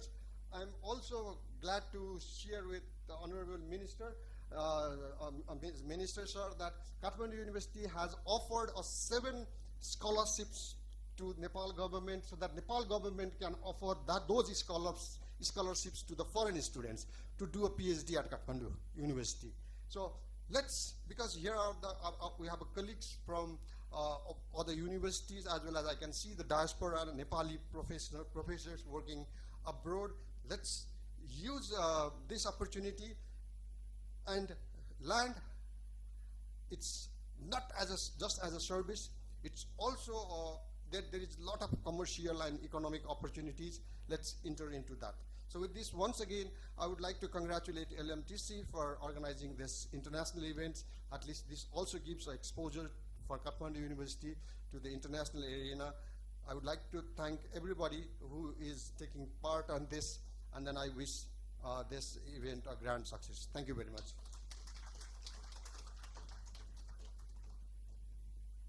Thank you, Professor Thapa, for your illuminating remarks. This event is being supported by multiple national and international organizations in different capacities. This is our great honor to thank our supporters who have provided their help and support from different sectors. We cannot remain without thanking our partners, collaborators, supporters, academic partners, strategic partners, media partners, and all direct and indirect persons who have provided their support to the workshop. I would like to request our Chief Guest, Honorable Minister, to provide the certificate of appreciation to our fellow supporters from different fields, and the dignitaries from the respected institutions to receive the certificate of appreciation from our Chief Guest.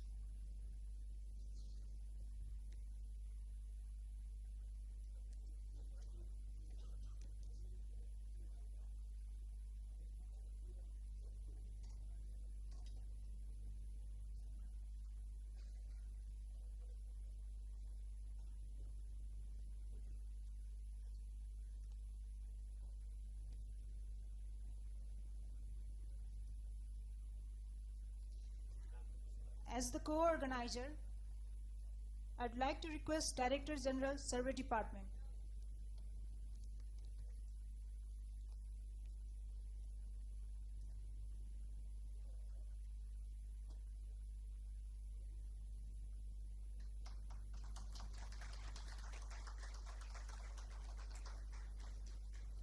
As the co-organizer, Director General, Department of Land Management and Archive.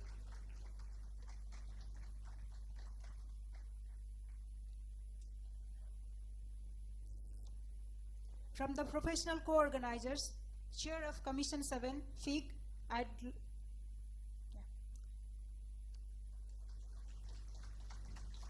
I would also like to request him to receive the appreciation letter for Cadastra International.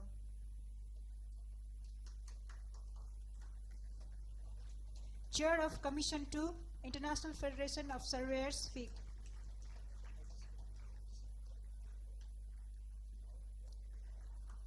I would also like to request him to receive the appreciation letter for Faculty of Geoinformation, Science and Earth Observation, ITC, of the University of Twente.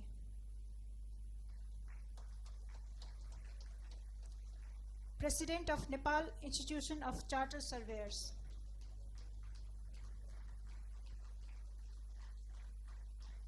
Representative of Nepal Remote Sensing and Photogrammetric Society.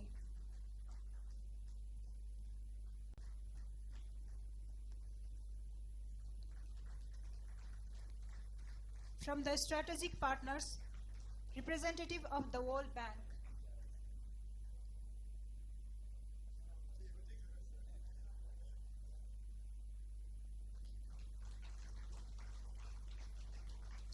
Representative of Korean Green Growth Trust Fund.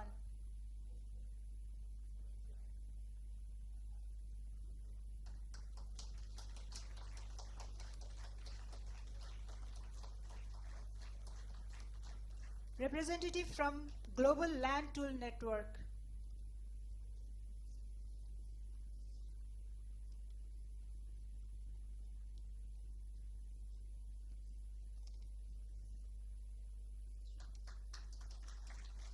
As the academic partner, Head of Department of Geomatics Engineering of the Kathmandu University. As CSO partner, Executive Director of Community Self-Reliance Center. Principal sponsor, representative of Trimble.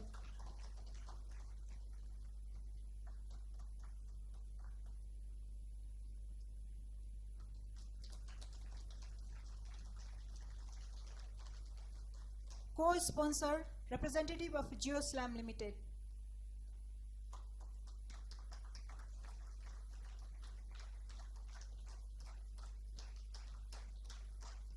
As the keynote speaker, Professor Dr. Achyut Wagle.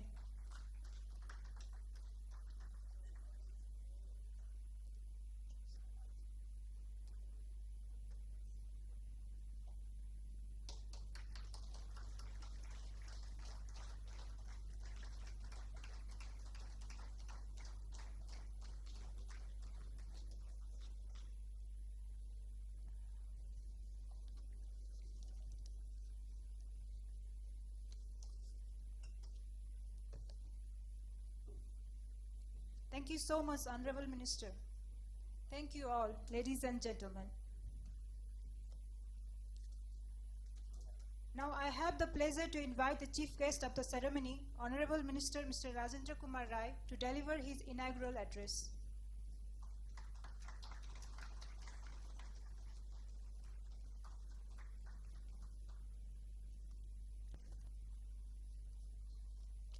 श्रद्धेय yes गोष्ठीका अध्यक्षज्यू, Kathmandu विश्वविद्यालयका उपकुलपति प्राध्यापक doctor भोला थापाज्यू, भूमि व्यवस्थापन सहकारी तथा गरिबी न्याय मन्त्री सचिव डाक्टर दामोदर रेग्मीज्यू, कृषि विकास पशुपन्छी सचिव डाक्टर गोविन्द थापाज्यू शर्माज्यू, काठमाडौँ विश्वविद्यालयका रेजिस्ट्रार अच्युत वाग्लेज्यू, विश्व बैंकका प्रतिनिधिज्यू, धुलीखेल नगरपालिकाका प्रमुख अशोक बेन्जोज्यू, विभिन्न पालिकाका प्रमुखहरू, गोष्ठीमा स्वदेश तथा विदेशका आमन्त्रित विशिष्ट मानवहरू, पत्रकार मित्रहरू, यस प्रशिक्षण केन्द्रका कर्मचारी साथीहरू, आमन्त्रित सम्पूर्ण मानवहरू, भूमि व्यवस्था सहकारी तथा गरिबी मन्त्रालय अन्तर्गत महातकमा रहेको एउटा महत्त्वपूर्ण निकाय भूमि व्यवस्थापन प्रशिक्षण केन्द्रद्वारा आयोजित यस अन्तर्राष्ट्रिय गोष्ठीमा यहाँहरू सबै मेरो नेपाल सरकारको तर्फबाट हार्दिक स्वागत गर्न चाहन्छु।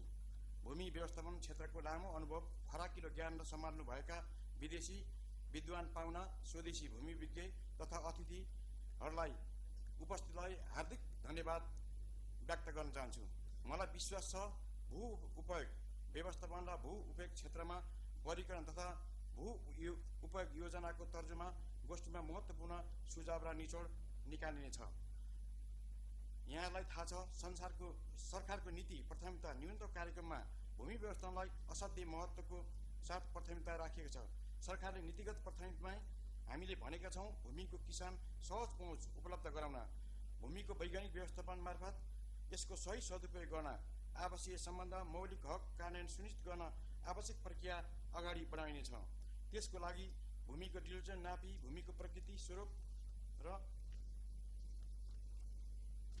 सम्भावनाको आधारलाई निर्माण भइसके संरचना सुधार उपयुक्त विकल्पको योजनासहित भू उपयोग नीति कानुन कार्यान्वयन गर्ने हाम्रो मुख्य काम हुन्। भूमिको अभिलेख अवधि गर्ने, वैज्ञानिक भूमि सुधार लागू गर्ने, भूमिसँग सम्बन्धित सम्पूर्ण समस्या समाधान गर्ने, भू उपयोग नीति योजना एवं कानुनको आधारमा भूमिको वर्गीकरण तथा भू उपयोगको भूमि प्रकृति र स्वरूप सम्भावनाको आधारमा भूमिको उपयोग र भूमि बैंक स्थापना गर्ने, भूमि कृषि भूमि खण्डीकरण अतिक्रमण रोक्न, सार्वजनिक जग्गामाथिको अतिक्रमण रोक्ने जस्ता कार्यक्रमलाई घोषित नीति प्रतिबद्ध हो। यो घोषित नीति मान्यताको प्रतिबद्धताको आलोकको उजेलमा हामीले योजना तर्जुमा गर्नुपर्छ। सरकारको प्राथमिकता नीति एकातिर हाम्रो योजना बसहरू अर्कोतिर भयो भने सही गन्तव्यमा हामी पुग्न सक्दैनौँ। ती नीति मान्यता कार्यक्रमलाई केन्द्रमा राखेर योजना तर्जुमा गर्ने, प्रशिक्षण अध्ययन गर्ने र सुरुमा यहाँहरूलाई म आग्रह गर्न चाहन्छु हाम्रो सफलता र असफलता उपलब्धिमाथि उल्लेखित विषयमा जगमा मापन हुनेछ। त्यस कारणले समस्याका निरूपण त्यही जगमा खोज्न आग्रह गर्न चाहन्छु। अर्कोतिर भूमि व्यवस्थापन र आफैमा बहुआयाम सम्बन्धित विषय हो।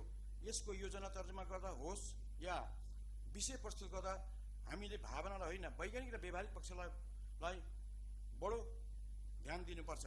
भूमि सम्बन्ध सहलमा 2072 सालको उपयोग नीति, 76 सालको भू उपयोग ऐन, यसै वर्षको भू उपयोगको नियमावली जारी कार्यान्वयन ल्याएको छ।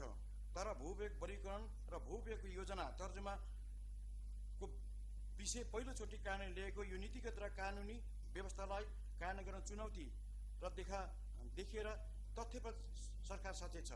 यसको सन्दर्भमा अन्तर्राष्ट्रिय भएका असल अभ्यासहरू अनुभवहरूलाई आदान प्रदान, नेपालको भूविवेक व्यवस्थालाई कार्यान्वयन गर्न प्रभावकारी तुल्याउन उपायहरू पहिला गोष्ठीको समासिद्ध हुनेछ भन्ने मैले अपेक्षा गरेको छु। निश्चित रूपमा मुलुकको आर्थिक समृद्धि भूमिको सुनिश्चित प्रयोग र व्यवस्थापन पहिलो शर्त हो। हाम्रो उर्वर सुन्दर भूमि मुलुकको समृद्धिको निम्ति अत्यन्तै वैज्ञानिक प्रयोग र अहिलेको आवश्यकता हो। नेपालको बढ्दो जनसङ्ख्या, आन्तरिक बसाइसराई, अवस्थित बढ्दो सहरीकरण लगायतका कारणले कृषि योग्य जमिनहरू, वन जङ्गल, सार्वजनिक जग्गा, विभिन्न प्रकृति स्रोतहरू अति आक्रमण भइरहेछ।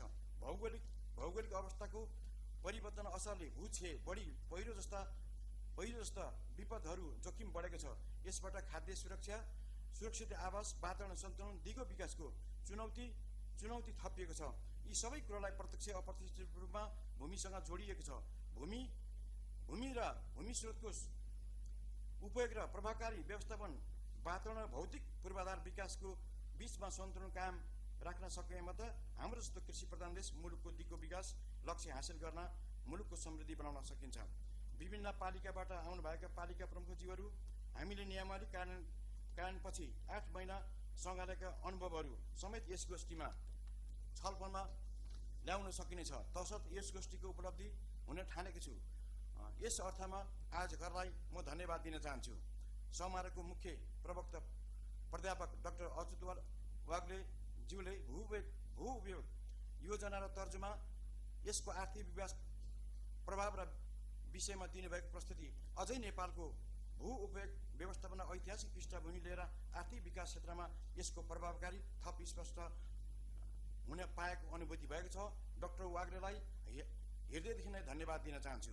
यस समारोहमा मिडिया मार्फत यस गोष्ठीको सफलताका शुभकामना दिनुहुने यस गोष्ठीका आयोजक मध्ये एक इन्टरनेसनल फेडरेसन अफ अर्थात् FI का अध्यक्ष डाइनडुमिस यस गोष्ठीका महत्त्वपूर्ण सहयोगी निकायको रूपमा विश्व बैंकका प्रतिनिधि, धुलीखेल नगरपालिका मेयर, काठमाडौँ विश्वविद्यालयका उपकुलपति र विद्वान वक्ताहरूले दिनुभएको निरूपण जग्गा खोजको आग्रह गर्न चाहन्छु। अर्कोतिर भूमि व्यवस्थापन आफैले बहुमय समस्या विषय हो, यसको तर्जुमा होस्। यस विषयमा प्रस्तुत हामीले भावना होइन,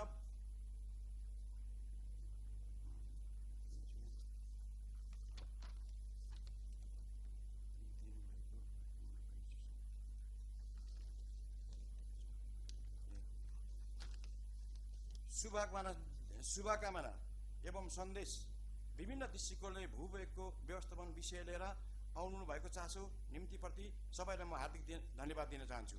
आयोजक भूमि व्यवस्थापन प्रशिक्षण केन्द्र गोष्ठी प्रस्तुत सुझाव यस गोष्ठीको निचोड उपलब्धि बारेमा मन्त्रालयमा पेश हुनेछ। यी सुझाव र निचोडलाई उपलब्धि अध्ययन गर्न उत्सुकता छु। यहाँबाट प्राप्त ज्ञान, सल्लाह, सुझाव आगामी कार्यदिशा पहिला नेपाल सरकारलाई आगामी सहयोग हुनेछ भन्ने विश्वास लिएको छु। अन्तमा अन्तर्राष्ट्रिय गोष्ठी आयोजना गर्ने सन्दर्भमा सहयोग गर्नुहुने सबै सङ्घ संस्था व्यक्तित्वहरूलाई हार्दिक धन्यवाद दिँदै यस गोष्ठीको सफलताको शुभकामना सबैलाई बधाई दिँदै मेरो भनाइ अन्त्य गर्छु। धन्यवाद।